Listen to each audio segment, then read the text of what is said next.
তো প্রিয় দর্শক বন্ধুরা, আপনারা সবাই জানেন বর্তমান বাংলাদেশের পরিস্থিতি ভালো না। এর মাঝে আবার লকডাউন জারি করা হয়েছে।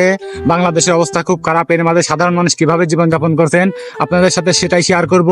তো আর দেরি না করে আমাদের সাথে আসুন, আমাদের সাথেই থাকুন বিস্তারিত জানতে। তো বন্ধুরা, চলুন দেখি এই দুইটা বোকাচোদার মতন বসে রয়েছে কেন, হোয়াই, এর কারণ কি, এদের থেকে জিজ্ঞেস করি। তো আমাদের সাথে আসুন। এই হ্যালো ভাইয়া, হ্যাঁ, আপনারা এখানে কি করেন? এই ফোন টিপতাছি। ও আপনারা জানেন না সারা বাংলাদেশে লকডাউন জারি করা হয়েছে? তো আপনি এই জায়গায় কেন? আমি তো সাংবাদিক, আমি ভুয়া টিভি থেকে এসেছি। করোনার মধ্যে আপনি এখানে কেন? আমি এসেছি এমনি ভুয়া টিভি থেকে। দরকার এখন তাই ভুলভাল খবর নিয়ে আমরা 265 নিউজ বিস্তারিত কিছু বলুন আমাদের। এই যে বাংলাদেশে লকডাউন জারি করা হয়েছে, তো এটা কি আপনারা খুশি নাকি অনেক অনেক অনেক মানে অনেক মন খারাপ? না রে ভাই, অনেক ঝামেলার মধ্যে আছে। রাইতে বউর কাছে যাইতে পারি না, কোল বালিশ দিয়ে থয়। এই করোনার কারণে, লকডাউনের জন্য বউ কাছে যাইতে দেয় না। খুব ঝামেলার মধ্যে আছি রে ভাই। এখানে তো আপনাদের দোষ, আপনারা দুইজন এখানে লকডাউন জারি করা হয়েছে, বলা হয়েছে 3 হাত ফাঁকে থাকতে হবে। আপনারা একসাথে দুজন লিখতে আসেন, করোনা তো আগে আপনাদেরই হবে। ধর্ম শিখায় ভাই, করোনা থাকে। তো দর্শক বন্ধুরা, আপনারা দেখতেই পাচ্ছেন বর্তমানে এই ব্রিজের পরের অবস্থা খুব খারাপ। বর্তমানে এখানে এরা বোকাচাঁদার মতন ছন্নছাড়া হয়ে দাঁড়িয়ে আছে, এদের কোনো লকডাউনের কোনো ছায়াবিন্দু দেখা যাচ্ছে না। তো দর্শক বন্ধুরা, আমরা এখন দেখতে পাচ্ছি একটি ভাই অসহায়ের মতন বসে আছে। তো চলুন আপনার ওনার কাছ থেকে জিজ্ঞাস করে ওনার অনুভূতি।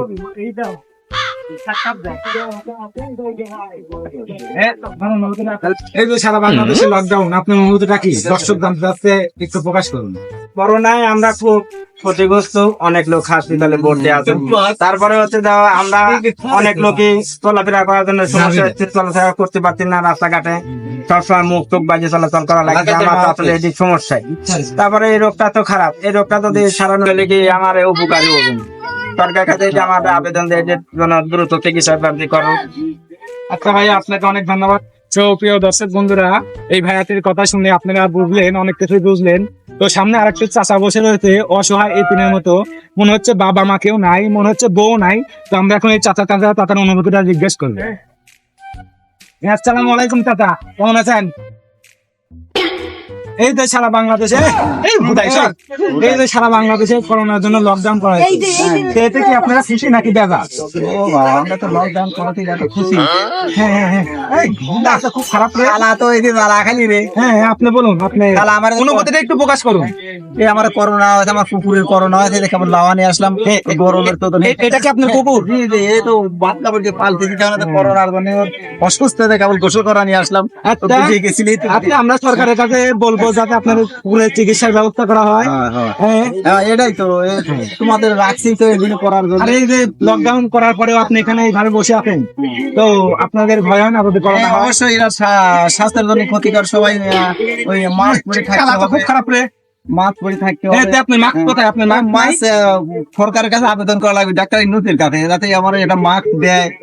হ্যাঁ, তাহলে আমার না, সবার জন্য একটা মাস্ক বিনামূল্যে দিবে। যাতে আপনি একটা ভালো কথা বলেছেন, আপনার এই কথাটা আমি উপর মহলে পাঠানোর চেষ্টা করবো। তো আপনাকে অনেক ধন্যবাদ। হ্যাঁ, থ্যাংক ইউ। তো দর্শক বন্ধুরা, আপনারা এই চাচার কথাটা শুনলেন। তো বন্ধুরা, আমরা এখন দেখতে পাচ্ছি আমাদের মাঝে একটি ভাইয়া বোকাচোদার মতন সামনে থেকে এগিয়ে আসছে। তো এখন অনুভূতি জিজ্ঞাসা করবো। তো ভাইয়া কেমন আছেন? আলহামদুলিল্লাহ। এই যে সারা বাংলাদেশে করোনার কারণে লকডাউন জারি করা হয়েছে, এতে আপনার অনুভূতি একটু আমাদের দর্শকদের মাঝে উপস্থাপন করুন। লকডাউন কি দেশে? হ্যাঁ, এখন তো সারা বাংলাদেশে লকডাউন জারি করা হয়েছে 144 ধারা। লকডাউন জারি করা হলে পরে বাড়ির বাইরে থেকে বাড়ানো নিষেধ। তাহলে আপনি বাড়ির বাইরে বেরিয়েছেন কেন? এখনো আমার কানে এই মাত্রে পৌঁছাইলো। তার মানে আপনি জানতেন না, তাই তো? আর আমি বাড়ির বাইরে থাকলে পরে সরকার থেকে আমাকে খাদ্য দিতে হবে। তাহলে আপনি একটা কাজ করুন, এখন থেকে আর বাইরে বেরোবেন না, আর মাস্ক ইউজ করবেন, আর সবাইকে বলে দিবেন যে লকডাউন। না, আমার সংসারে কয়েকজন খানে আলা আছে, আপনি আমার খাবারটা পৌঁছা দিয়ে আমি আর বাড়াবো না। আচ্ছা, আপনার এই আবেদনটি আমি উপর মহলে পাঠানোর চেষ্টা করবো। হ্যাঁ, আপনাকে অসংখ্য ধন্যবাদ। আচ্ছা। তো আমরা এখন ইউনিক কিছু দেখতে চলছি, সামনে দেখতে পাচ্ছি একটি ভাই আর একটি আপু প্রেম করতেছে। তো আমরা এখন ওনাদের কাছে যাবো। এই ক্যামেরাম্যান আসো, এখন দেখি ওনাদের অনুভূতিটা কি। এই আপনারা এখানে কি করতেছেন? আরে ভাই, প্রেম করতে দে, বাংলাদেশে সবাই প্রেম করে। ভাই আপনারা সুন্দর বলে। তো আপনারা এইভাবে প্রেম করতেছেন, আপনারা জানেন না বাংলাদেশে এখন করোনা আসছে। তো এইভাবে তো জড়িয়ে ধরা থাকাটা ঠিক না। হ্যাঁ, না, আমরা তো আর জানি না যে করোনা ভাইরাস আবার ফেরত আসছে বাংলাদেশে। তো সারা বাংলাদেশে লকডাউন জারি করা হয়েছে। না তো আবু, এই যে করোনা নিয়ে লকডাউনের মধ্যে আপনি প্রেম করতেছেন, কি পাই চাপাই, তো কিছু বলুন অনুভূতি। এই দাঁড়ান দাঁড়ান দাঁড়ান দাঁড়ান, আপনাকে চিনা চিনা লাগতেছে, আপনি টিকটকার এনজয় না? জি ভাইয়া। তো আমাকে আপনি দেখছেন এসেছি গোয়া টিভি থেকে আপনাদের ইন্টারভিউ নিতে, আপনি ইন্টারভিউ দেন। এখানে ঘটনা হচ্ছে, আগে আপনার ভিডিও দেখতাম, ভিউই আসতো না, এখন ইদানিং আপনার ভিডিওতে খালি ভিউ আর ভিউ। এটা রহস্য কি, একটু যদি বলতেন দর্শকদের মাঝে ভালো হতো। আগে অন্যান্য ভিডিও করতাম, তাই ভিডিও ভিউ আসতো না। তারপরে একদিন অন্যটা ফেলালাম, 2 চাকরি দিলাম, ভিউ আর ভিউ। তো দর্শক বন্ধুরা, আপনারা তো সবাই জানতে পারলেন এই আপুটার ভিউ এর রহস্য কি। তো আপনারা এখন সবাই এখন থেকে উন্নাতে নামাবেন, ঝাঁকি দিবেন, ভিউ আর ভিউ। তো আপু না ভাইয়া, আপনাকে অনেক অনেক ধন্যবাদ, আর আপনাকে আই লাভ ইউ। আমরা এখন আসি, আবার দেখা হবে, তোমাকে আবার দেখা হবে। আচ্ছা, তো ক্যামেরা আমার সাথে আস। এখন সামনে আরেকটা আপুকে দেখতে পাচ্ছি, ওনাকে দেখে মনে হচ্ছে টিকটকার। তো চলুন এখন ওনার কাছে গিয়ে জিজ্ঞেস করি উনি টিকটকার নাকি অন্য কিছু। আমার সাথে আসো, ক্যামেরাম্যান জলদি ফোকাস দাও। হ্যাঁ, আসসালামু আলাইকুম আপু। ওয়ালাইকুম আসসালাম। আচ্ছা, আপনার নাম কি? আমার নাম মুজাম্মাদ তামান্না। আপনি কি টিকটক করেন? হ্যাঁ, আমি টিকটক করি। আপনাকে তো দেখে মনে হচ্ছে আপনি টিকটকার, আপনি মার্কা একটা মেয়ে। আচ্ছা আপু, আপনি শায়রি পছন্দ করেন নাকি পিক আপ লাইন? আমি শায়রি খুব পছন্দ করি। আপনি শায়রি বলতে পারেন? মা কেন বলতে পারবো না, শুনবেন? হ্যাঁ, একটা বলেন দেখি শুনি। বাড়ির পাশে তাল গাছ, লম্বা লম্বা পাতা, তোমার দুধে চা বানিয়ে খাবো আমি একা।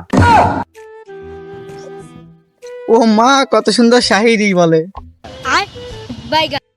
আপু দেখুন, সরি আমার তরফ থেকে একটু ভালো বিউটিফুল। তো আপনাকে অনেক ধন্যবাদ আমাদের একটু সময় দেওয়ার জন্য।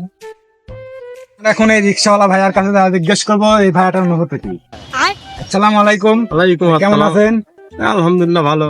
এই যে সারা বাংলাদেশে লকডাউন, এতে আপনার লাভ না লস? আমার লাভও নাই লসও নাই, জীবনটাই নষ্ট। হ্যাঁ, আচ্ছা, আপনাকে অনেক ধন্যবাদ মূল্যবান সময় দেওয়ার জন্য। আপনি এখন আসতে পারেন। তো প্রিয় দর্শক বন্ধুরা, আপনারা সবাই নিজের কানে শুনলেন, নিজের চোখে দেখলেন, তো সবকিছু তো বুঝতেই পারছেন। তো আপনাদেরকে অসংখ্য ধন্যবাদ। আজকের ভিডিও এখানে শেষ করছি। তো ভাইয়ারা, আপনাদেরকে অসংখ্য ধন্যবাদ, আর যত আপু আছে সবাইকে আই লাভ ইউ আমার তরফ থেকে।